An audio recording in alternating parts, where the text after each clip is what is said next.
Just a few days after the release for the final big promotional trailer for Tears of the Kingdom, we actually got a TV ad leak that had additional footage that we had not seen before.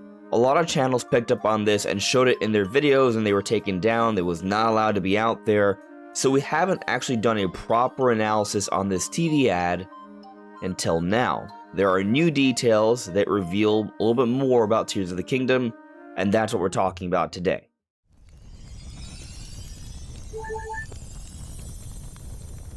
Hey, listen! Welcome everyone, this is Andre's Restart, and we're going to be doing a little bit of an analysis on this TV ad. But before we jump into things, let me point out that we are aiming to hit 25,000 subscribers by the time Tears of the Kingdom comes out on May 12th. So if you do enjoy my content, please subscribe and hit the notification bell, because then we might just make it. We're only going to focus on scenes that are new. There are some old scenes that are shown off here, but right here, the first new bit of footage is actually a pretty big deal, I would say. So we're seeing Link approaching Hyrule Castle, and there are several takeaways I have from this. One, if you look at the minimap, you'll see that there is this new kind of logo that is almost like a tower sticking out. And this is different from the other logos you've seen when Link was on the Sky Islands. So I think what we're looking at here, on the Sky Islands, those blue logos or symbols were representing this game's version of a shrine.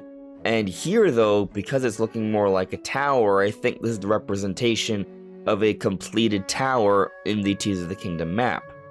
But going bigger here, just looking at Link approaching the castle, we get a very good look of how Hyrule Castle looks this time around. And while the Malice definitely looks different than it was in Breath of the Wild, the castle looks approachable. It looks like you can go straight there. So then that begs the question, what is going down with the castle? Can we just straight up enter the castle? And if so, is there anything important there? Are they changing it around in some way? We saw in the final trailer that it looked like the Hyrule Sanctum was renewed entirely. There was a little bit of a cutscene there. So does that happen when we enter the castle? Is this the end of the game? My personal speculation is that it's not, because why would you have the end of the game be the same place as the prior game? I think they're going to do something different with the castle this time around, but it definitely looks approachable, which is interesting. I think it supports my idea, because if it was harder to get to, then that would make more sense for a final boss area. But because Link looks like he can pretty much fly there from basically the beginning of the game, notice the 4 hearts, then I would say this is likely not the end of the game. However, there is this chasm under Hyrule Castle. What happens if we try flying down there? The mouse may block us, we may be able to squeeze through, and if so, that could lead to a new underground area. Here we see Link walking up a rail between 2 islands. What's neat about this is it looks like you don't have to make a vehicle. If you are crafty enough, you can just walk on these rails to the next island. It just will probably be a little difficult. And this scene here, I would say, is pretty important for a few different reasons. We can see that Link has 2 batteries on his hovercraft, but as we progress throughout the trail, you'll notice that it starts, the green liquid is way above these little lines here, and then as we fly up, it is clearly lower. So it's very clear that as we're flying, these batteries are being zapped, and I think that's just what they are. They are batteries that give us more juice and power, and this pretty much confirms it here, I would say. Now, something that people are talking about that may be a bit alarming is that we see a ring of rocks, which was supposed to represent a Korok puzzle in Breath of the Wild, and here we see it again. So does this mean that Korok puzzles are returning? I think it definitely does put that into question. I think it's certainly possible. My personal take is that it's not going to be exactly the same. I just feel like that just wouldn't be a good look to have a sequel that took 6 years to make, for it to have the exact same puzzle in the same location. So I'm thinking that this is probably at least a reference to a Korok puzzle, but I'm going to imagine that they're changing it around some way. I think there may be Korok puzzles or Korok quests, but it's definitely going to be remixed, and it's not going to be the same 900 puzzles scattered around the world randomly. Here we see the player now attempting to cross the rails with a built craft, but because it's only one cart, it's not big enough, and so it can't stay stable. Something that comes to mind while watching this scene though, is that there are going to be objects that fall off the Sky Islands that could become a problem because we don't just have unlimited resources with minecarts and things like that we may need to traverse to other islands. So if that object falls all the way down to the surface, that might prove to be quite challenging to bring back up to the sky unless we use recall. We can use recall on the blocks, we can use recall on items that are sent back at us. Perhaps we can also use recall on objects we drop to bring them back as well. Consider this for a moment. With this minecart that's falling down, instead of having to wait for it to all the way go back down to the surface, we may be able to chase after it, diving down and using the accelerate option to catch up to it. And once we've caught up to an object, we can use recall on that item while in the air and then come back with it potentially. I can't confirm we can do this for sure, however, we've seen some footage that supports this idea though. During the gameplay demonstration when Mr. Noom was showing off recall, once Link jumps off in the air from the recall block, we can see that the recall option is still available until he pulls out the glider. So conceivably while he was about to dive, recall could have been used, and maybe we can use it to bring back minecarts or other objects that are falling through the air. That way we don't have to deal with the pain of having to go all the way down to the surface to somehow bring an item back. Here we see the flamed Glioc, which is very exciting for several reasons. One, it's a flame Glioc, so because it's given the name flame, it suggests that there could be other elemental types, maybe thunder, ice, malice. Those are the ones that come to mind. And if you're unfamiliar with what a Glioc is a three-headed dragon or hydra. This was in the original Legend of Zelda. We saw this in the trailer during the February Direct and in the previous trailer as well, but now we have confirmation of its name, and it is indeed on Bridge of Hylia. So this is another overworld boss, just like a Hinox, just like a Stone Talus, and this is pretty cool. It looks pretty amazing, but there's other details in the scene that I think are also pretty exciting. So, for example, there are actually 17 hearts here. 1, 2, 3, 4, 5, 6, 7, 8, 9, 10, 11, 12, 13, 14, 15, 16, 17 hearts. So, what's fascinating about this is that the rows of hearts in Breath of the Wild only went up to 15. So, there's space here for a second row. I don't think they've done away with the second row of hearts. That's probably still in the game.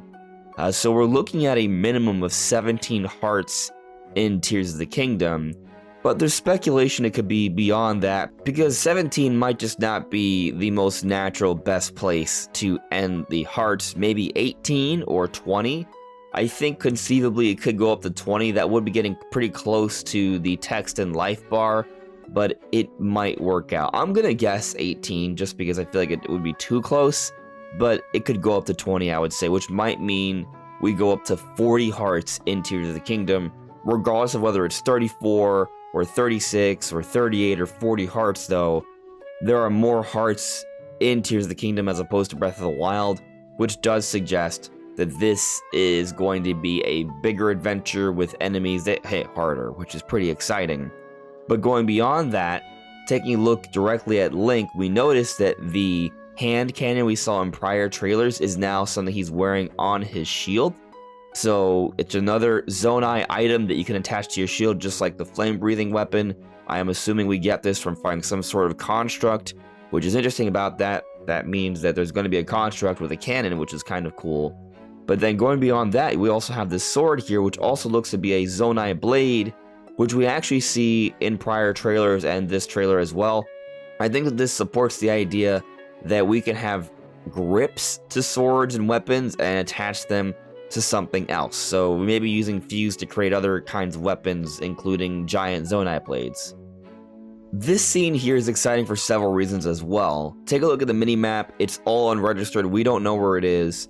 You'll notice that each coordinate is in the negatives. This is far underground. We are very well aware of that at this point. It's clear that there are underground areas. It is all but confirmed. It's a confirmed, basically. So we have that.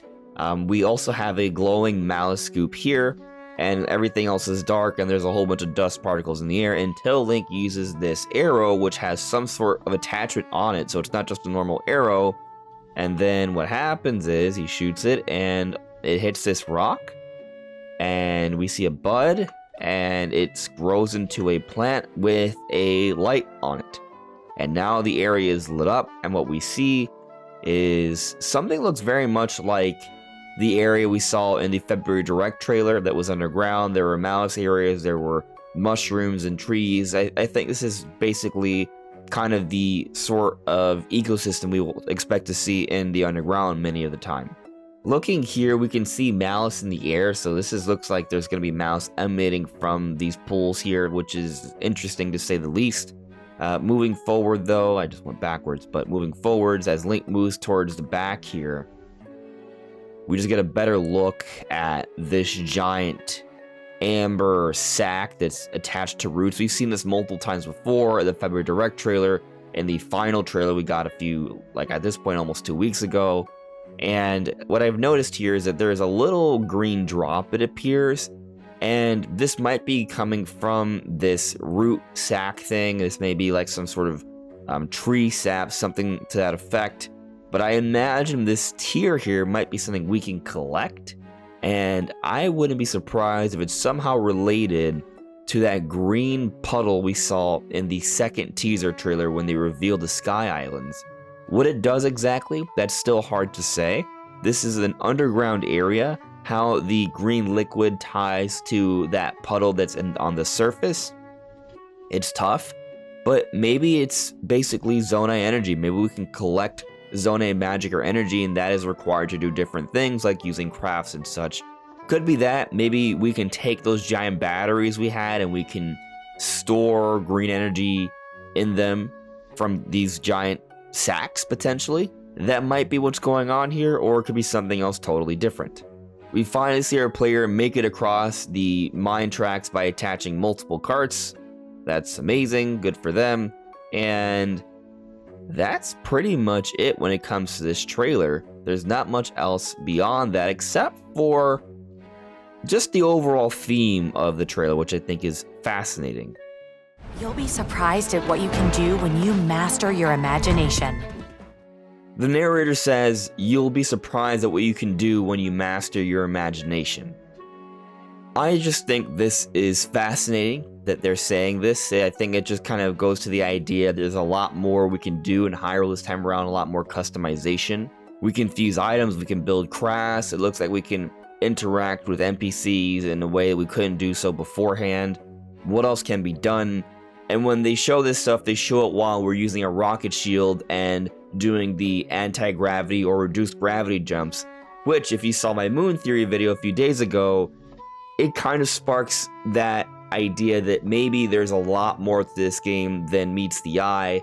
There's a lot of cool, creative, imaginative things that occur, and maybe this premise of going to the moon, as crazy as that may sound, may not be that much of a stretch. We'll see, obviously, in just a few short weeks, but that's my analysis of this TV ad. What do you guys think? Let me know in the comments below. This is Andres Restart. Thank you so much for listening and watching, and I'll see you all really soon. Take care. Bye.